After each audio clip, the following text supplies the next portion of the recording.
সুপ্রভাত বন্ধুরা, আজ হলো 13 জুলাই, 28 আষাঢ়, 27 মহরম, সোমবার। আজকের সকালের বিশেষ বিশেষ খবরগুলি হলো: জোর করে বৌমাকে গোমূত্র খাওয়ানোর অভিযোগ, মামলা প্রাক্তন সাংসদের বিরুদ্ধে।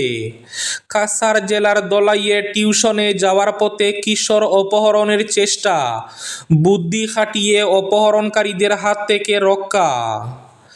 শিলচরে গৃহবধূর রহস্য মৃত্যু।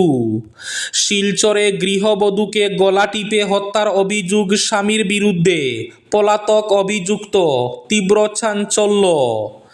সরকারি বিদ্যালয়ে পড়াবে এআই রোবট, অভিনব উদ্যোগ তেলেঙ্গানা সরকারের। পেঁয়াজে মূল্যবৃদ্ধির জাজ, নাগালের বাইরে নিত্যপণ্য, কুবে ফুসছেন শ্রীভূমি তথা করিমগঞ্জের জনগণ। রেলে দ্রুত টিকিট বুকিংয়ে আসছে 4 বড় পরিবর্তন, শীঘ্রই চালু হচ্ছে আইআরসিটিসির নতুন ভিটা ওয়েবসাইট। দলাইয়ের পূর্ব দুলাল গ্রামে বিধ্বংসী অগ্নিকাণ্ডে পুড়ে ছাই হলো একটি বাড়ি। বাগা ভুবন্ডরে খালে শামুক ধরতে গিয়ে জলে ডুবে মৃত্যু হলো এক যুবতীর। কাটিগড়া তারিণীপুর শিশু মৃত্যুকাণ্ড, নির্মাণ সংস্থার গেটের সামনে মৃতদেহ রেখে বিক্ষোভ, উত্তাল কাটিগড়া। প্রবল বৃষ্টিতে ফের বিপর্যস্ত গৌহাটি জোড়াবাটে অচল জাতীয় সড়ক, শহরের প্রবেশদ্বারেই ভোগান্তি, 9 মাইল 10 মাইলে দীর্ঘ যানজট। জোড়াবাটে জলাবদ্ধতায় বিপর্যস্ত সড়ক যোগাযোগ, বিকল্প পথে চলাচলের পরামর্শ প্রশাসনের। প্রবল বৃষ্টিতে জোড়াবাটে ভূমিধসে অল্টো গাড়ির উপর ধসে পড়ল পাহাড়ের মাটি। নকল ভোটার রেশন কার্ডে ভারতে বাস, কর্ণাটক থেকে গ্রেফতার পাকিস্তানি মা ছেলে। এবং থাকবে আজকের বরাক উপত্যকার 3 জেলার আবহাওয়ার খবর। তাহলে বিস্তারিত খবরে যাওয়ার আগে অবশ্যই ভিডিওটিতে একটি লাইক করে চ্যানেলটি সাবস্ক্রাইব করে পাশের বেল আইকনটি বাজিয়ে রাখবেন এবং ফেসবুক পেজটি ফলো করে ভিডিওটি অবশ্যই শেয়ার করবেন, যাতে সঠিক তথ্যগুলো সবার কাছে পৌঁছাতে পারে। এবার শুনুন আজকের খবরগুলির বিস্তারিত।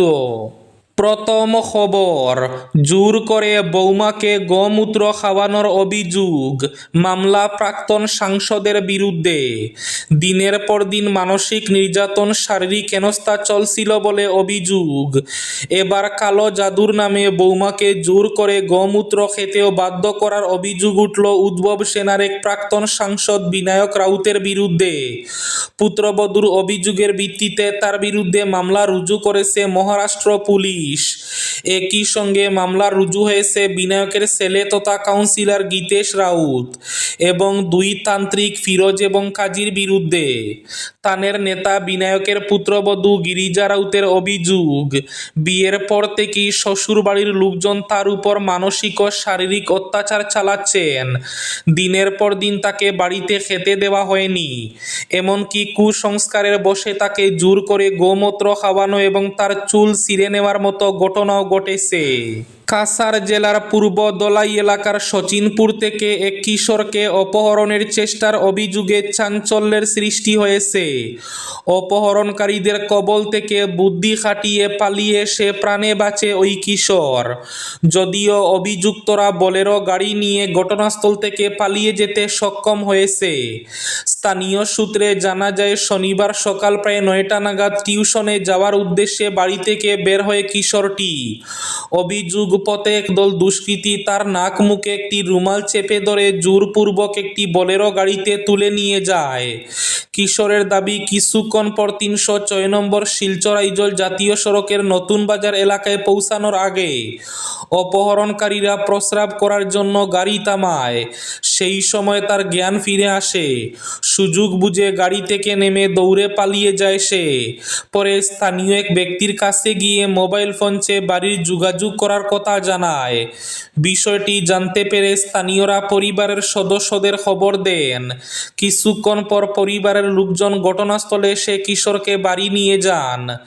এদিকে কিশোর পালিয়ে যাওয়ার সুযোগে অপহরণকারীরা বোলেরো গাড়ি নিয়ে দ্রুত এলাকা ছেড়ে পালিয়ে যায়। ঘটনা ঘটনার পর এলাকায় ব্যাপক চাঞ্চল্য ছড়িয়েছে।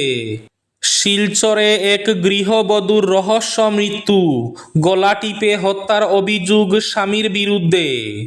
শিলচরে গৃহবধূর রহস্য মৃত্যুতে পলাতক অভিযুক্ত। শিলচরের দাস কলোনিতে এক গৃহবধূর রহস্যজনক মৃত্যুকে কেন্দ্র করে চাঞ্চল্য ছড়িয়েছে। মৃতার নাম চম্পা দাস। পরিবারের অভিযোগ তাকে গলা টিপে হত্যা করে স্বামী মৃত্যুঞ্জয় দাস পালিয়ে গেছে। পরিবারের দাবি, দীর্ঘ সময় যোগাযোগ না হওয়ায় বড় ছেলে ভুবন দাস বাড়িতে গিয়ে মায়ের মৃতদেহ দেখতে পায়।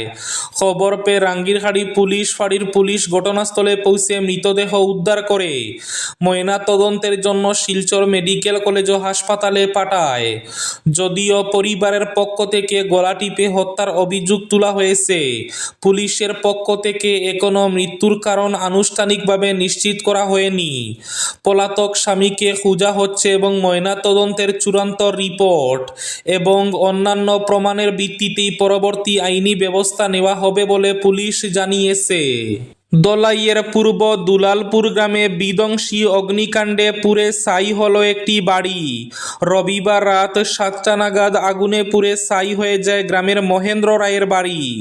জানা গেছে, মহেন্দ্র রায় সহ তার 3 ছেলে কর্মসূত্রে থাকেন বেঙ্গালুরুতে। বাড়িতে একা থাকতেন মহেন্দ্র রায়ের স্ত্রী। রবিবার রাত 7টা নাগাদ তিনি ঘর থেকে বেরিয়ে প্রায় 10 থেকে 15 মিনিটের জন্য গিয়েছিলেন পাশের দোকানে। এর মধ্যেই ঘরে আগুন লাগে। মুহূর্তেই আগুন নাগালের বাইরে চলে যায়। খবর পেয়ে দলাই থেকে অগ্নি নির্বাপক বাহিনী ঘটনাস্থলে ছুটে গিয়ে আগুন আয়ত্তে আনে। তবে এর আগেই ঘরের যাবতীয় জিনিসপত্র পুড়ে ছাই হয়ে যায়। সরকারি বিদ্যালয়ে পড়াবে এআই রোবট, অভিনব উদ্যোগ তেলেঙ্গানা সরকারের। শিক্ষাক্ষেত্রে প্রযুক্তির ব্যবহারকে আরও এক ধাপ এগিয়ে নিয়ে গেল তেলেঙ্গানা সরকার। রাজ্যের একটি সরকারি বিদ্যালয়ে প্রথমবারের মতো কৃত্রিম বুদ্ধিমত্তা সম্পন্ন রোবট শিক্ষক হিসাবে নিয়োগের উদ্যোগ নেওয়া হয়েছে। এই শিক্ষকরা নিয়মিত শ্রেণীকক্ষে পাঠদান করবে এবং আধুনিক প্রযুক্তি নির্ভর শিক্ষার সঙ্গে পরিচিত করবে পড়ুয়াদের। রঙ্গারেড্ডি জেলার জনোয়ারা জেলা পরিষদ উচ্চ বিদ্যালয়ে শীঘ্রই 3টি রোবট শিক্ষক দায়িত্ব নেবে। প্রায় 750 জন ছাত্রছাত্রী নিয়ে চলা এই বিদ্যালয় তেলেঙ্গানার প্রথম সরকারি শিক্ষা প্রতিষ্ঠান হতে চলেছে, যেখানে নিয়মিতভাবে এই ধরনের প্রযুক্তি নির্ভর শিক্ষক পাঠদান করবে। পেঁয়াজে মূল্যবৃদ্ধির জাজ, নাগালের বাইরে নিত্যপণ্য, কুবে ফুসছেন শ্রীভূমির জনগণ। শ্রীভূমির গ্রামাঞ্চলে লাগাম ছাড়া খাদ্য সামগ্রীর দাম, এতে কুবে ফুসছেন সাধারণ মানুষ। আন্দোলনের হুঁশিয়ারি দিয়েছে বিভিন্ন সংগঠন। আলু ও পেঁয়াজ অতিরিক্ত দামে বিক্রির বিষয়টি গুরুত্ব সহকারে খতিয়ে দেখে প্রয়োজনীয় ব্যবস্থা গ্রহণের আশ্বাস দিয়েছেন খাদ্য এবং উপভোক্তা বিষয়ক বিভাগের সুপার সঞ্জয় গোস্বামী। শ্রীভূমির গ্রামাঞ্চলের হাট বাজারগুলোতে যেন অরাজকতা শুরু হয়েছে। পেঁয়াজে মূল্যবৃদ্ধির জাজ, নাগালের বাইরে নিত্যপণ্য, এ নিয়ে কুবে ফুসছেন শ্রীভূমির জনগণ। রেলে দ্রুত টিকিট বুকিংয়ে আসছে 4 বড় পরিবর্তন। শীঘ্রই চালু হচ্ছে আইআরসিটিসির নতুন ভিটা ওয়েবসাইট। রেল যাত্রীদের জন্য অত্যাধুনিক এবং বিশেষ সুবিধাজনক পরিষেবা নিয়ে আসছে ভারতীয় railway catering and tourism corporation. খুব শীঘ্রই তারা নতুন ডিজাইনের ভিটা ওয়েবসাইট চালু করতে চলেছে। ট্রেন যাত্রীদের আরও দ্রুত, সহজ এবং নিরবিচ্ছিন্ন টিকিট বুকিংয়ের সুবিধা দিতে এই নতুন প্ল্যাটফর্ম তৈরি করা হয়েছে।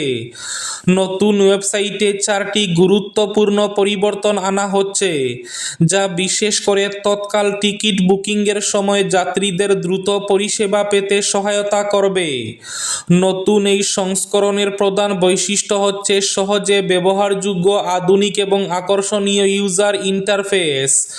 দ্রুত টিকিট বুকিংয়ের জন্য উন্নত সার্ভার ও দ্রুত প্রতিক্রিয়া, উন্নত সার্চ ও বুকিং সুবিধা যাতে অল্প সময়ে টিকিট সংরক্ষণ সহ মোবাইল ও ডেস্কটপ উভয় প্ল্যাটফর্মে আরও উন্নত এবং মসৃণ ব্যবহারকারীর অভিজ্ঞতা। খালে শামুক ধরতে গিয়ে জলে ডুবে মৃত্যু হলো পিঙ্কি রংমাই নামে এক যুবতীর। ঘটনাটি ঘটেছে রবিবার রাত 7:30 নাগাদ পূর্ব দলাইয়ের ভুবন্ডর জিপির শুকতলা গ্রামে। এদিন সন্ধ্যায় বরমপুর গ্রামের পিঙ্কি রংমাই খালে নামে শামুক ধরতে। আচমকা সে খালের জলে তলিয়ে যায়। খবর পেয়ে সঙ্গে সঙ্গে ঘটনাস্থলে ছুটে যান ভুবন্ডর জিপির সভানেত্রী উমারানী দাসের প্রতিনিধি রাজীব দাস। এদিন পঞ্চায়েত কর্তাদের অনুরোধে অসংখ্য জনতা খালের জলে নেমে প্রায় ঘণ্টাখানেক তল্লাশি চালিয়ে পিঙ্কির মৃতদেহ উদ্ধার করেন। মৃতদেহ উদ্ধার করে ময়না তদন্তের জন্য শিলচর মেডিকেল কলেজ ও হাসপাতালে পাঠানো হয়। ঘটনার খবর ছড়িয়ে পড়তেই এলাকায় শোকের ছায়া নেমে এসেছে। নকল ভোটার ও রেশন কার্ডে ভারতে বাস। কর্ণাটক থেকে গ্রেফতার পাকিস্তানি মা ছেলে। নাগরিকত্ব লুকিয়ে রেশন ও ভোটার কার্ড নিয়ে ভারতে বাস পাকিস্তানি নাগরিকের। এমনই গুরুতর অভিযোগে কর্ণাটক থেকে গ্রেফতার করা হলো দুজনকে। গ্রেফতার হওয়া দুই অভিযুক্ত সম্পর্কে মা ও ছেলে। এই ঘটনার সামনে আসতেই শোরগোল পড়ে গিয়েছে। অভিযুক্ত ফারহানাজ এবং ফারদিনের ভোটার ও রেশন কার্ড বাতিল করেছে সরকার। পুলিশের তরফে জানা গিয়েছে, কর্ণাটকের চিক্কাবল্লাপুর জেলার বাগেপল্লির বাসিন্দা আইয়ুব খানকে বিয়ে করেছিলেন পাকিস্তানি নাগরিক ফারহানাজ। আইয়ুব সংযুক্ত আরব আমিরশাহিতে কাজ করেন। সেখান থেকেই ভারতে এসে বসবাস শুরু করেন ওই মহিলা। তাদের 4 সন্তান রয়েছে, এর মধ্যে এক সন্তানের জন্ম পাকিস্তানে। ফলে আইনত আইয়ুব ও 3 সন্তান ভারতের নাগরিক। অভিযোগ, ফারহান নিজের পাকিস্তানি পরিচয় লুকিয়ে নিজের সন্তানদের ভোটার কার্ড সহ সমস্ত পরিচয়পত্র তৈরি করেন এবং বেআইনিভাবে কর্ণাটকে বসবাস শুরু করেন। আজকের বরাক উপত্যকার 3 জেলার আবহাওয়ার খবর। আজ বরাক উপত্যকার 3 জেলার আকাশ একটু মেঘলা থাকার পূর্বাভাস। শিলচর কাছাড়ে আজ সর্বোচ্চ তাপমাত্রা থাকবে 31 ডিগ্রি সেলসিয়াস এবং সর্বনিম্ন তাপমাত্রা থাকবে 27 ডিগ্রি সেলসিয়াস। শ্রীভূমি তথা করিমগঞ্জ জেলায় আজ সর্বোচ্চ তাপমাত্রা থাকবে 31 ডিগ্রি সেলসিয়াস এবং সর্বনিম্ন তাপমাত্রা থাকবে 26 ডিগ্রি সেলসিয়াস। হাইলাকান্দি জেলায় আজ সর্বোচ্চ তাপমাত্রা থাকবে 31 ডিগ্রি সেলসিয়াস এবং সর্বনিম্ন তাপমাত্রা থাকবে 27 ডিগ্রি সেলসিয়াস। এবার শেষ খবরটি। প্রবল বৃষ্টিতে জোড়াবাটে ভূমিধস। উল্টো গাড়ির উপর ধসে পড়ল পাহাড়ের মাটি। জোড়াবাটে জলাবদ্ধতায় বিপর্যস্ত সড়ক যোগাযোগ। বিকল্প পথে চলাচলের পরামর্শ প্রশাসনের। ভয়াবহ অবস্থার সৃষ্টি হয়েছে গৌহাটিতে। প্রবল বৃষ্টিতে ফের বিপর্যস্ত গৌহাটি। জোড়াবাটে অচল জাতীয় সড়ক। শহরের প্রবেশদ্বারেই ভোগান্তি। 9 মাইল 10 মাইলে দীর্ঘ যানজট। প্রবল বৃষ্টিপাতে রবিবার ফের বিপর্যস্ত হয়ে পড়ল গৌহাটি। শহরের বিভিন্ন এলাকায় রাস্তায় জল জমলেও সবচেয়ে উদ্বেগজনক পরিস্থিতির সৃষ্টি হয়েছে শহরের পূর্ব প্রবেশদ্বার জোড়াবাট 9 মাইল ও 10 মাইল এলাকায়। জাতীয় সড়কের উপর জল জমে যাওয়ায় কয়েক ঘন্টার মধ্যে শত শত লরি, দূরপাল্লার বাস, যাত্রীবাহী গাড়ি এবং ছোট যানবাহন আটকে পড়ে।